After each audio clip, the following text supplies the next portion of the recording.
kita punya 3 fase ya. Tadi ada fase persiapan dan sebetulnya di NPC Indonesia itu pelatnasnya jangka panjang. Jadi memang saya tetap ada di situ dengan teman-teman terapis.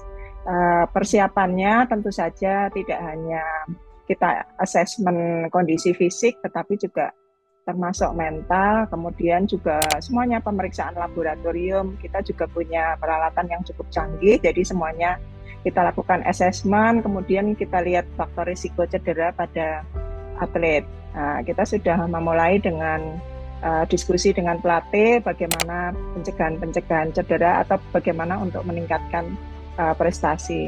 Kebetulan juga saya dibantu oleh tim dari Kemenpora yang terdiri dari berbagai profesi, spesialis ya, dari ortopedi, gizi, psikolog.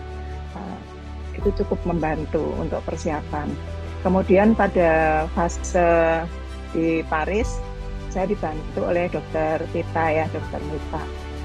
Juga kita ada 1 fisioterapis dan 1 masur. Jadi kita berempat.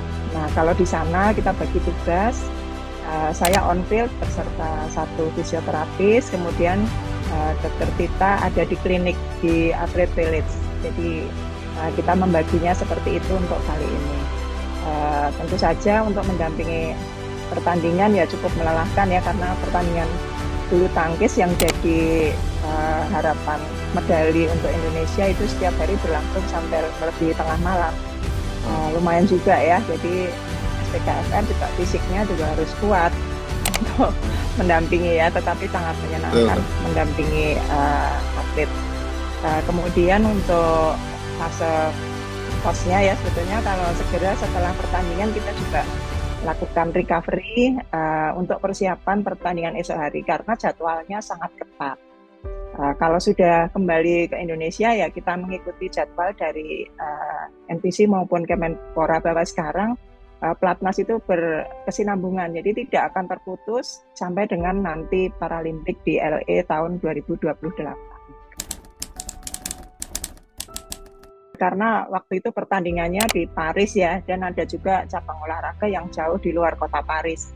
Tentu saja kita juga memperhitungkan bahwa tenaga medis kita terbatas, kemudian juga kita harus memperhitungkan cabang olahraga apa yang high risk untuk cedera, kemudian yang harapan medalinya cukup besar.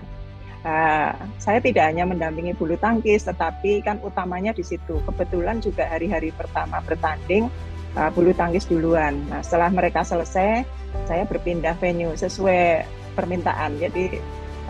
Jadi memang waktu jalan-jalannya hampir nggak ada.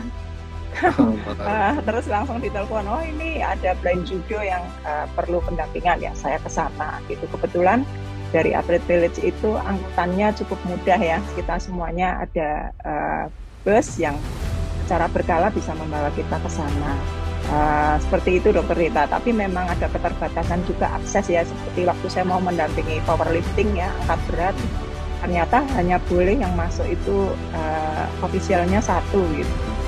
Jadi saya nggak bisa masuk, padahal saya itu sudah pegang all access. Jadi memang berbeda cabur, itu kebijakannya berbeda. Kemudian untuk cabur yang lain tidak terlalu banyak masalah ya, seperti di Boccia ya saya mendampingi, tapi mereka kan low risk ya, tapi memang harapan medali, jadi saya tetap mendampingi, dibantu oleh masur karena mereka perlu untuk persiapan supaya lebih relax, perlu massage dulu. Jadi sebetulnya sekarang mencari bibit atlet disabilitas ya, penyandang disabilitas itu cukup mudah karena sekarang sudah tahu para penyandang disabilitas itu berminat. Tetapi maksud saya begini, mulailah dengan berolahraga. Apa yang bisa dilakukan, kemudian baru mengarah ke cabur mana sih yang kira-kira diminati begitu. Jadi jangan minta, oh saya disabilitas, saya mau jadi atlet apa nih, tolong dipilihkan gitu. Nah itu nanti berikutnya untuk klasifikasi. Nah ini terkait juga dengan peran teman-teman SPKFR ya. Saya juga berharap teman-teman juga mulai mempelajari bagaimana membuat medical report untuk seorang atlet penyandang disabilitas sehingga tidak perlu datang ke Solo. Tentu saja nanti kita bisa diskusikan lebih lanjut ya